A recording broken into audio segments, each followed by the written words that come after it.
ભરૂચના ફાટા તળાવથી કતુપુર બજારને જોડતા માર્ગ પર પૂરના પાણી ઓસર્યાને 12 કલાકનો સમય વીતી ગયો હોવા છતાં હજુ પણ પરિસ્થિતિ બદતર જોવા મળી રહી છે।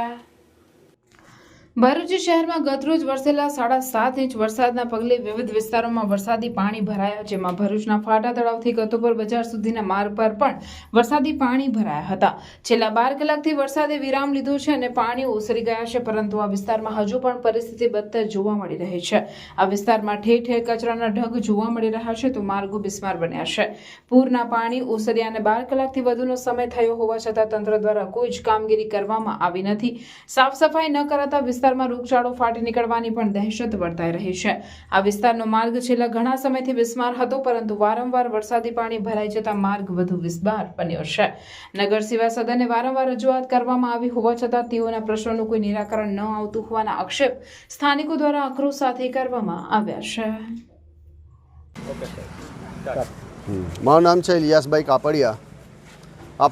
મારું મકાન છે અહીંયા આગળ 20-13 નંબરનું મકાન છે।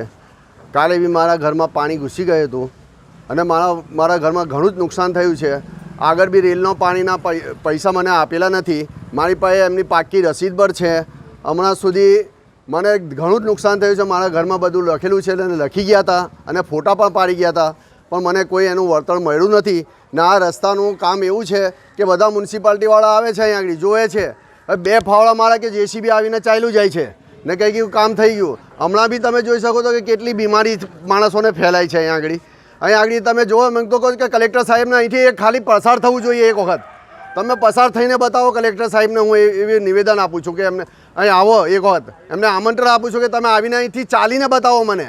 અહીંયા આગળ રસ્તો છે, બજાર છે મોટું, બજારનું બધું તંત્ર ખરાબ થાય છે, લોકો પડી જાય છે।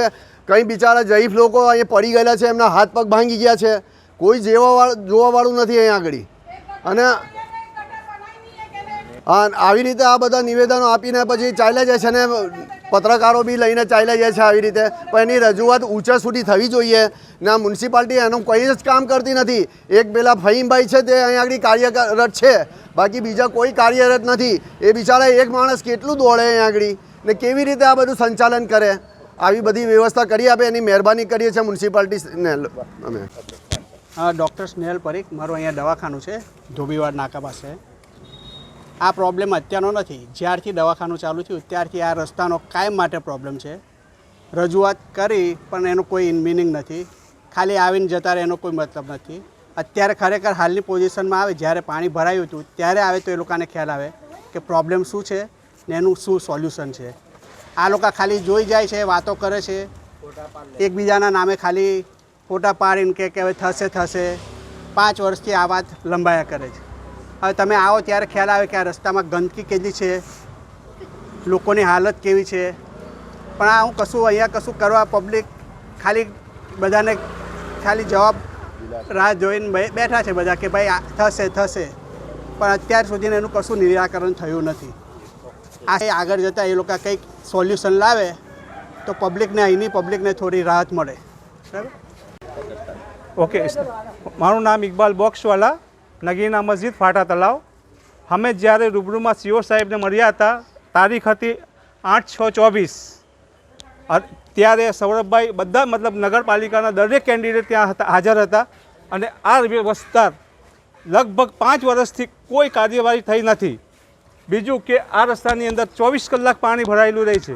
સીઓ સાહેબે અમને ઓફર આપી હતી કે અમે તમને 1 અઠવાડિયાની અંદર ગટરો સાફ કરાવી આપીશું, આજ સુધી એક પાવડો વાગ્યો નથી। ત્યાં સુધી કે તમે આ રસ્તો જે જાય છે તે ઠેક 4 રસ્તાથી લઈને મેઇન બજાર છે અને અહીંયા ગાડી અત્યારે જ્યારે આ નવો બ્રિજ બન્યો છે ત્યાર પછીથી ઘણી બધી ગાડીઓ ફસાયેલી બી છે।